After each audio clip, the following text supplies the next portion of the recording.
I think if I hear you call me Becky one more time, six-pack, I'm gonna pop your tops. All six of them. Who are you?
Eternity is about to play a nasty little trick. Who's there? On the carefree kids of Pitchboard Cove. Figured out what you're gonna wear to the party yet tonight? Demons, arise. Dad! Come heed my bidding on this night of nights. Halloween, my favorite time of year. He's one of them. I'm not afraid of death. I'm going for it. The party could go on forever in the midnight hour. Next. Hey, this is Matt. Once again, we're about to another review. This is another paid request, this time for Dustin, who are my thoughts on The Midnight Hour from 1985, which was a made-for-TV movie. And I would say there are some missed opportunities, especially in the finale. I do think the finale feels fairly rushed, which I'll get into. But it was interesting to watch for a number of reasons. Number one, some of the cast. You got LeVar Burton from Reading Rainbow, Geordi from Star Trek The Next Generation. He's one of our main characters. A group of people, about 4 or 5 of them. It's Halloween. They're trying to find costumes. They're trying to find other stuff. So they go into this museum. They find this trunk, this chest. Then it's like, hey, let's go hang out at the cemetery because Halloween. And they open the stuff up and they find this parchment, this scroll, and they start reading it.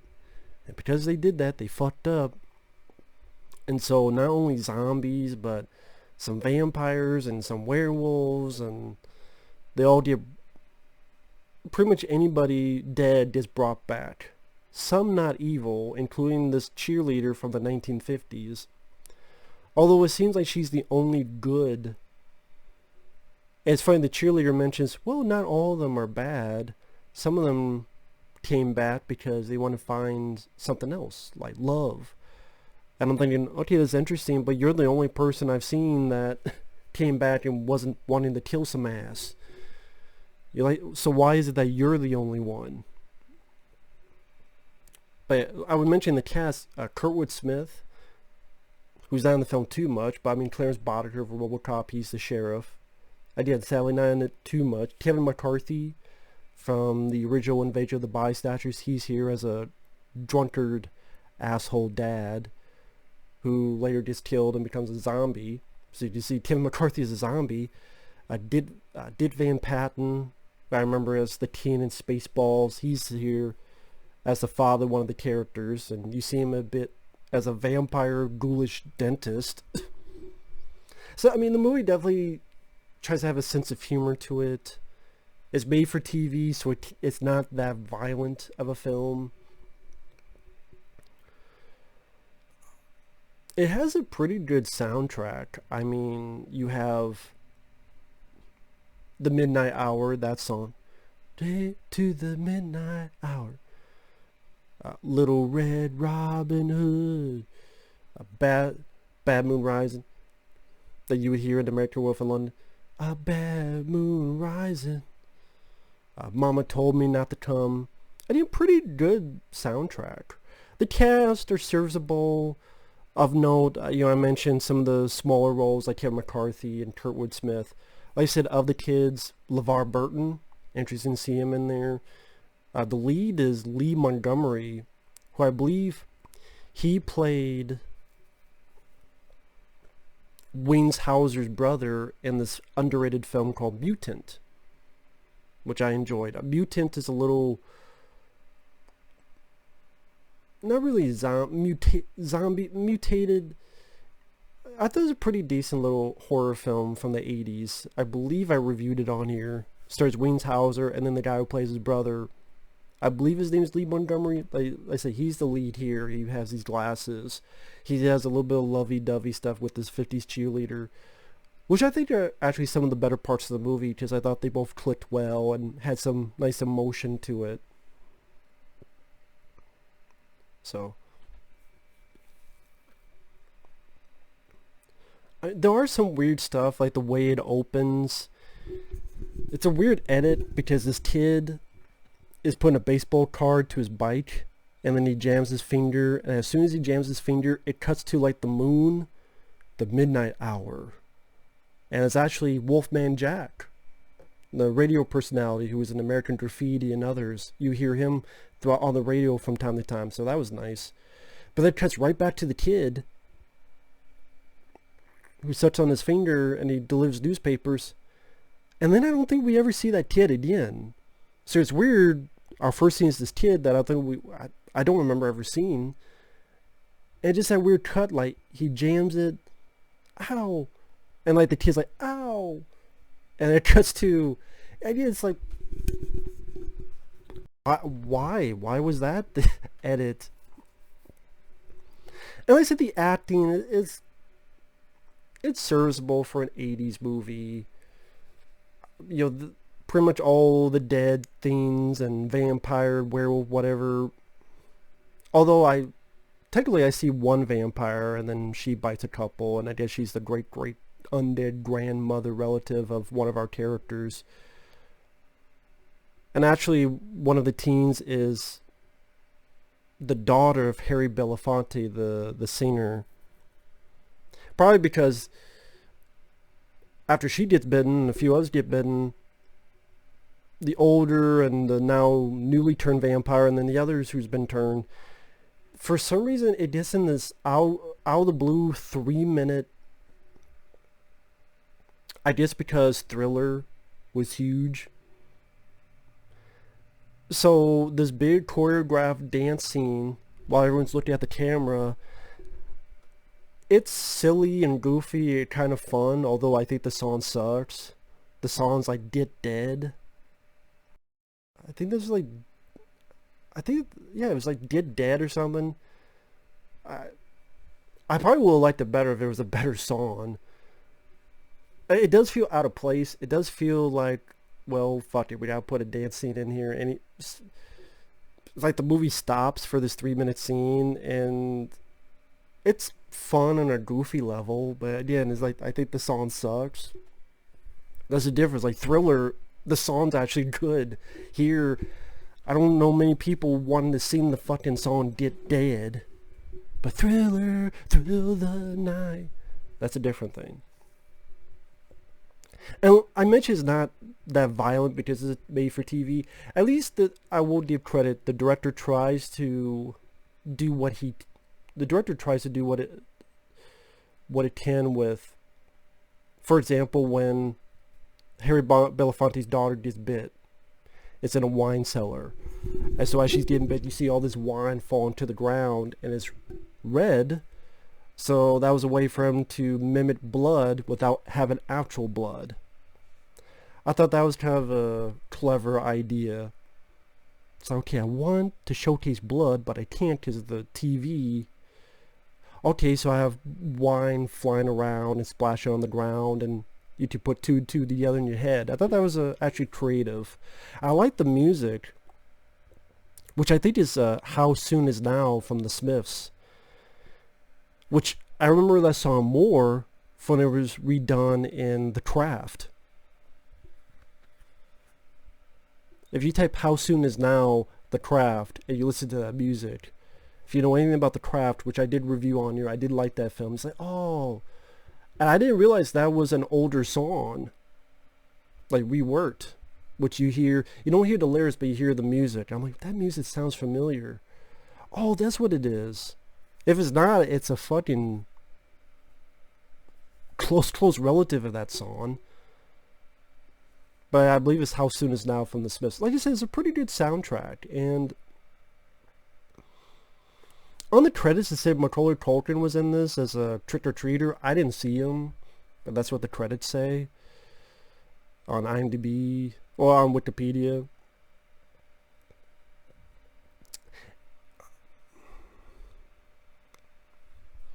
I wouldn't say I love the film. I mean, it does have that 80s vibe, which I'm a sucker for, like a lot of people. And so it was for free on YouTube, so I didn't pay anything.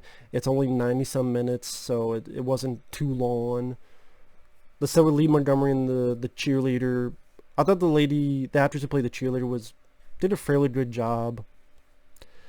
Not all the humor landed for me.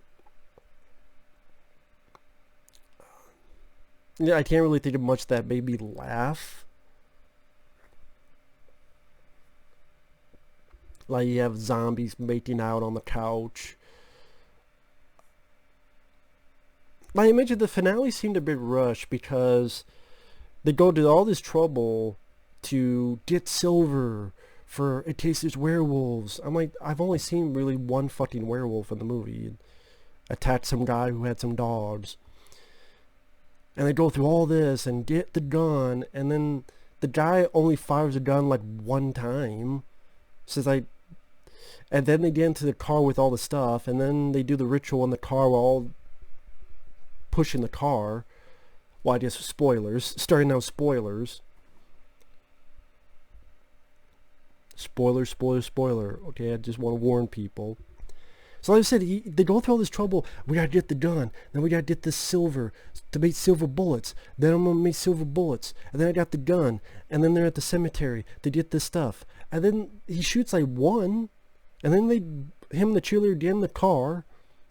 And then they do the ritual.